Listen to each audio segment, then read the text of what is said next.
ሴቶች ከወንዶች በበለጠ ለአእምሮ ጤና መዛባት የተጋለጡ ናቸው። ጤና ይስጥልኝ፣ እንዴት ናችሁ? ገነት እባላለሁኝ። በሙያዬ ሶሻል ሳይኮሎጂስት ነኝ። በዛሬው ቪዲዮ እንግዲህ የነገርኳችሁን ርዕስ ማቅረብ ይሆናል ማለት ነው።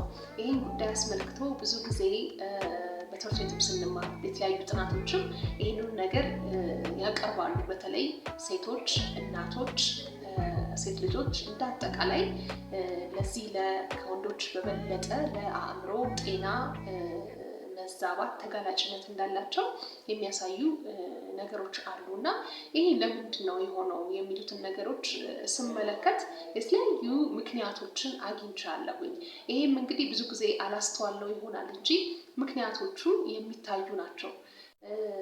እነዚህ ምክንያቶች በተቻለ መጠን ለማቅለል ምን ማድረግ ይኖርብናል የሚሉትን ነገሮች አብሬ አያይዤ ለማቅረብ ጥረት አድርጌያለሁኝ። አብራችሁ ቆዩ። በዚህ ቪዲዮ ብዙ ግንዛቤ ታተርፋላችሁ ብዬ አስባለሁኝ። መልካም ቆይታ ይሁንላችሁ። ገነት እባላለሁኝ። በሙያዬ ሶሻል ሳይኮሎጂስት ነኝ። ግቡ፣ ሰብስክራይብ አድርጉ፣ ቤተሰብ እንሆን። ብዙ የምንነጋገርባቸው ስነልቦናዊና ማህበራዊ ጉዳዮች አሉ ብዬ አስባለሁኝ። መልካም ጊዜ ይሁንላችሁ። የመጀመሪያው እንግዲህ የስነ ህይወት ባዮሎጂካል ፋክተርስ የምንለው ወይም የስነ ህይወትና የህይወት ዑደት ለውጦች ናቸው። በእነዚህ ውስጥ እንግዲህ የሆርሞን ለውጦች አሉ። የወር አበባ በሚመጣበት ጊዜ ራሱን ችሎ ደግሞ የሚያስከትላቸው ህመሞች አሉ። መውለድ አለ። ከፍተኛ የሆነው የሴት ልጅ ትልቁ ጸጋዋ ነው። አንዳንድ ጊዜ ሴቶች ላይ ከወለዱ በኋላ የሚከሰት የድህረ ወሊድ ድባቴ የሚባል የድባቴ አይነት አለ። እንደዚህ አይነት ነገር ሊያጋጥማቸው ይችላል። እንደገና ደግሞ በህይወታቸው ወደ መጨረሻው አካባቢ ከጎልማሳነት አለፍ ሲሉ ደግሞ ምን አይነት ነገር ያጋጥማቸዋል? ማረጥ በአማርኛ ወይም ደግሞ ሜኖፖዝ የሚባለው ሂደትን ያስተናግዳሉ ማለት ነው። ይሄ ማለት የወር አበባ ዑደት ወደ ማቆሙ ሂደት ሲደርስ ማለት ነው። ስለዚህ እነዚህ ነገሮች ሲያስተናግዱ በራሱ የራሱ የሆነ ስነልቦናዊ ጫና አለው ማለት ነው። ሌላኛው ጉዳይ ምንድነው? ከትዳራቸው ጋር ተያይዞ የትዳር አጋራቸው የሚያደርስባቸው አንዳንድ ጊዜ ያው ትዳር ሁል ጊዜ ኢፌክቲቭ ላይሆን ይችላል። ስለዚህ አንዳንድ የትዳር አጋሮች ምን ሊያደርጉ ይችላሉ? የሴቷን መብት ጥሰት ሊያደርሱ ይችላሉ። ክብሯን ሊነኩ ይችላሉ። ከፍተኛ የሆነ እንዳልኳችሁ የመብት ጥሰት ሰብአዊ መብቷን በሚነካ መልኩ ሊያደርሱ ይችላሉ። ይሄ ደግሞ በጊዜ ሂደት እየተጠራቀመ ሲመጣ ፖስት ትራውማቲክ ስትረስ ዲስኦርደር ወደሚባል የዲስኦርደር ሌቭል እስክትደርስ ድረስ ሴቷ ላይ ከፍተኛ የሆነ የስነ ልቦና ተጽዕኖ ሊያደርስባት ይችላል ማለት ነው። እንግዲህ ይሄኛው ሁለተኛው ፋክተር ነው ወይም መንስኤ ምክንያት ነው ማለት ነው። ሌላው ዋጋ ያልተተመነለት እውቅና ያልተሰጠው ከፍተኛ የሆነ ጫና ያለበት የቤት ውስጥ ስራ ነው። ይሄ ማለት የቤት ውስጥ ስራ ማለት ምን ማለት ነው? ከፍተኛ የሆነ ጉልበት፣ ኃይል የሚፈልግ አትኩሮት የሚፈልግ ሀሳብን የሚፈልግ አይደለ?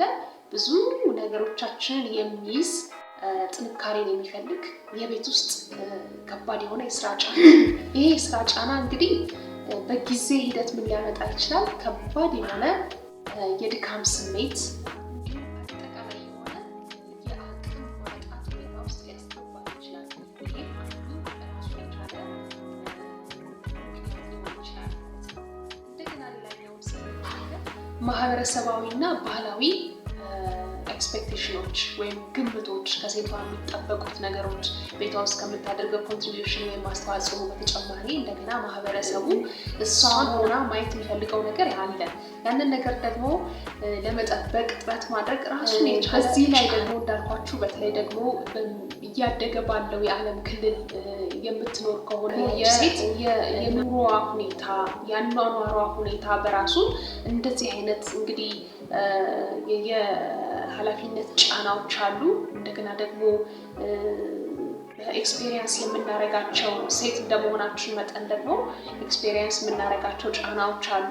ቅድም የዘረዘርኳቸው ነገሮች እንደገና ደግሞ እዚህ ላይ ደግሞ የኑሮ ጫና ሲጨመርበት ፋይናንሻሊ ችግሮች ካሉ፣ እጥረቶች ካሉ፣ ዝቅ ያለ የኑሮ ሁኔታ፣ ከባድ የሆነ ሁልጊዜ ስትራግል የሚያስፈልገው፣ ሁልጊዜ መውተርተር፣ ሁልጊዜ መልፋት የሚያስፈልገው የኑሮ ሁኔታ ውስጥ ደግሞ በየቀኑ የምትጋፈጥ አይነት ሴት ከሆነች አሁንም ለእንዲህ አይነቱ የስነ ልቦና ቀውስ የመዳረግ ነገሯን ከፍ ያደርገዋል ማለት ነው።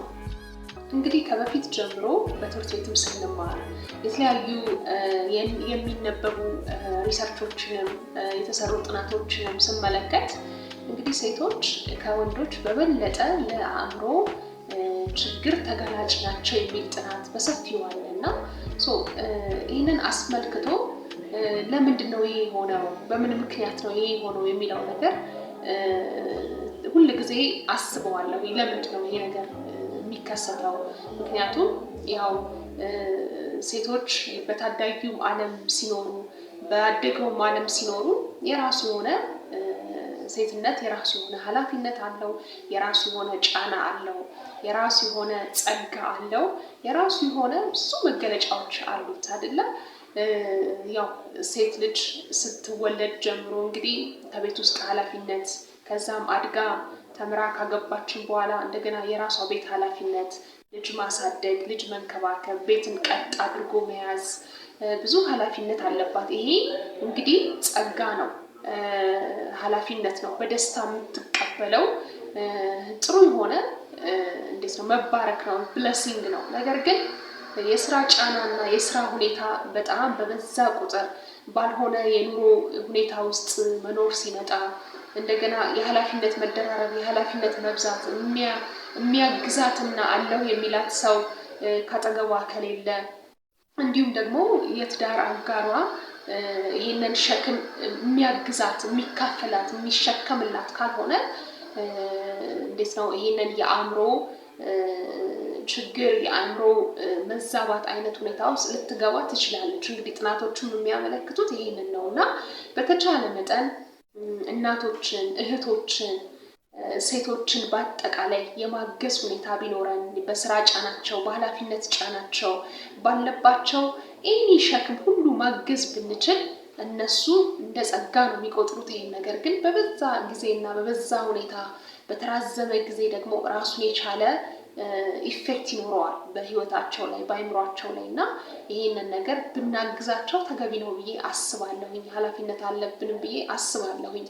ምክንያቱም እንዳልኳችሁ የበዛ ጫና፣ የበዛ ኃላፊነት ጊዜ በተራዘመ ቁጥር የራሱ የሆነ ነገር ይዞ ይመጣል።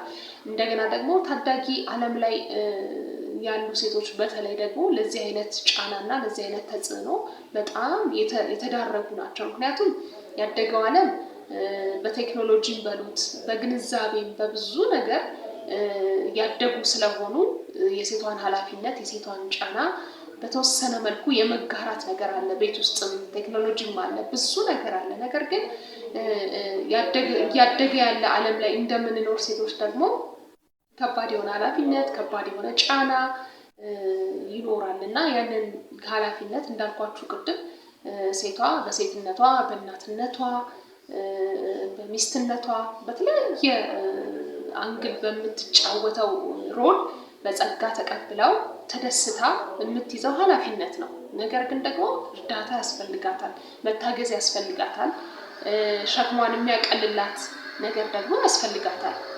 ይህ ሲሆን የተሻለ ውጤታማ የሆነ ኑሮ፣ ቤተሰብ ይሆናል ማለት ነው እሷ የምትይዘው ቤተሰብ። ምክንያቱም አገር የሚሰራው ዞሮ ዞሮ ከቤት ነው፣ ከቤተሰብ ነው። ስለዚህ ጤናማ የሆነች ሴት የምትይዘው ህይወት፣ የምታሳድጋቸው ልጆች፣ የምትመራው ቤት ውጤታማና ጤናማ ሲሆን መጨረሻ ላይ ደግሞ ያለው ነገር ለሀገር የሚተርፍ ዜጋን ማትረፍ ማብቃት ትችላለች ማለት ነው። ስለዚህ በተቻለ መጠን የሴቶችን ሸክምና የሴቶችን ኃላፊነት መጋራት ብንችል መልካም ነው ብዬ አስባለሁኝ። እኔም እንደ አንድ ሴት ይህንን ሀሳብ በጣም የምጋራው ነገር ነው። የሴቶችን ኃላፊነትና የሴቶችን ምንድነው የያዙትን ነገር መጋራት ብንችል፣ ሼር ማድረግ ብንችል፣ ኃላፊነታቸውን እኩል አካፍለን ሼር ማድረግ ብንችል መልካም ነው ብዬ አስባለሁ። ይህ የግምች ሚዲያ ነው። ገነት እባላለሁኝ። በሙያዬ ሶሻል ሳይኮሎጂስት ነኝ። እስካሁን ሰብስክራይብ ካላደረጋችሁ ሰብስክራይብ አድርጉ። እርግጠኛ ሁኜ የምነግራችሁ ነገር ቢኖር ብዙ የህይወት ተሞክሮችን ብዙ የህይወት ልምዶችን የምንማርበት ሚዲያ እንደሆነ ነው። ምንም አይነት የህይወት ጉዳይ፣ የስነ ልቦና ጉዳይ፣ ማህበራዊ ጉዳይ የማይወራ የማይነገር የማንወያይበት መፍትሄ የማናፈላልግበት ጉዳይ አይኖርም። መልካም ጊዜ ይሆንላችሁ።